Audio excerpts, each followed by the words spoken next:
Welcome to The Explainer. Today, we're looking at 4 communities in North Baltimore that are, well, literally right next to each other. But in reality, they feel like they could be worlds apart. So we're going to dig in and find out exactly why that is. You know, when you choose a place to live, you're really choosing the story you want to be a part of. And we're going to explore that idea by looking at these 4 neighborhoods. They're all connected by one main road, York Road. But as you're about to see, sharing an asphalt artery, well, it definitely doesn't mean they share the same heart. So yeah, we're going to take a little journey through Belvedere, Cedarcroft, Govans, and Homeland. Just think of it like this. We're meeting 4 completely different personalities who just happen to live on the same block. We're going to check out their vibe, their houses, their lifestyle, basically everything that makes them check. All right, first things first, let's talk about the vibe, the people. You know, what does it actually feel like to be in these places? Let's get a real sense of the atmosphere and the communities that call these neighborhoods home. Okay, so when you look at these tags from Live Baltimore, at first glance, you kind of see a lot of the same words popping up, right? Historic, quiet, you see them for a few different neighborhoods. But the real story, the interesting part, is in the details. You start looking at something like walkable, and that's where you see how these places, which seem similar on paper, are actually completely different experiences. And you can really feel that in this quote from a Belvedere resident, Tracy Wea. She talks about how her neighbors have been there for like 15 to 40 years. That really paints a picture of a super established, tight-knit community.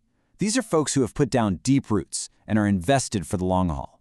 That's a powerful thing. Now, let's flip the script. You compare that to this perspective from Christopher Forrest over in Govans. The key word here, diversity. It's all about a vibrant, kind of can-do spirit. This is a community that really believes its strength comes from all the different people living there. And like he says, if you want it, it's there, right on that York Road corridor. And you can actually see that feeling of permanence show up right here in the data. Look at this. Cedarcroft and Homeland, they're both at a whopping 83% home ownership. That points to really settled communities.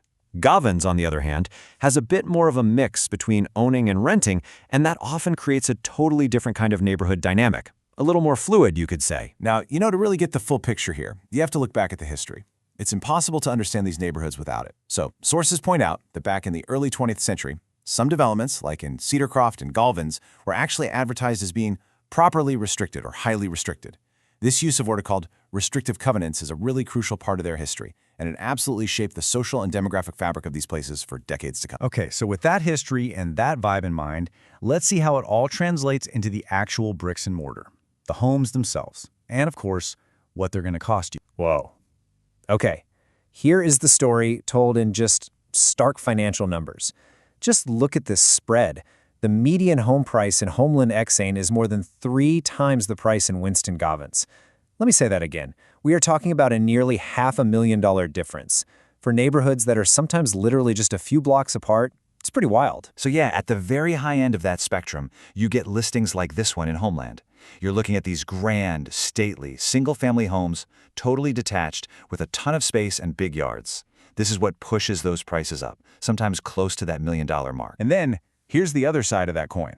The typical home you'll find in Winston Govans is that classic Baltimore row home. It's just a totally different world, architecturally and financially. And for a lot of people, this is a much more accessible, more attainable way to own a home right along that very same York Road corridor. But you know, it's not all about the price tag.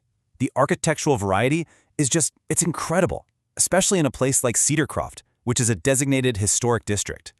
It's honestly like walking through a living museum of early 20th century architecture.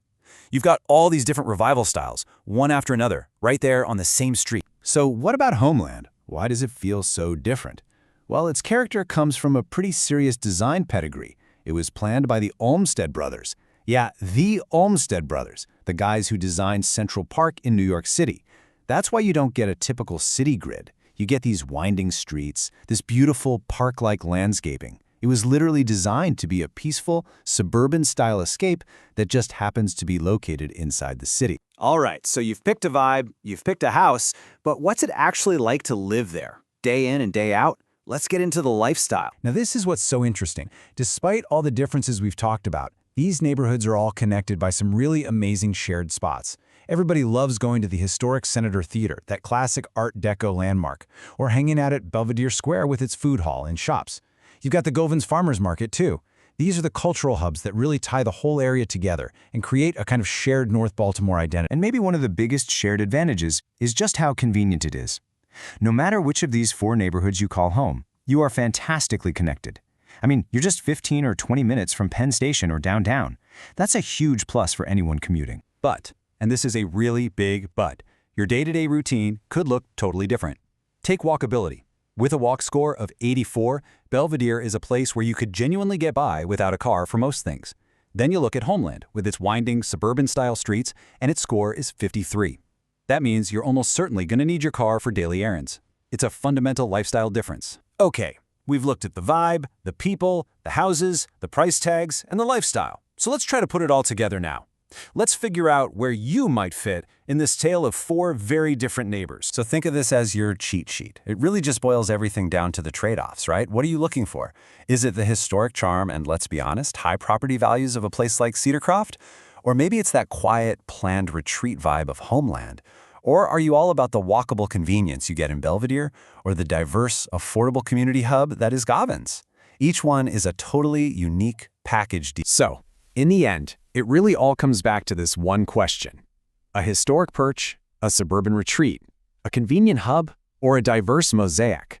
Which story would you actually choose to live in? Because there's no single best neighborhood here.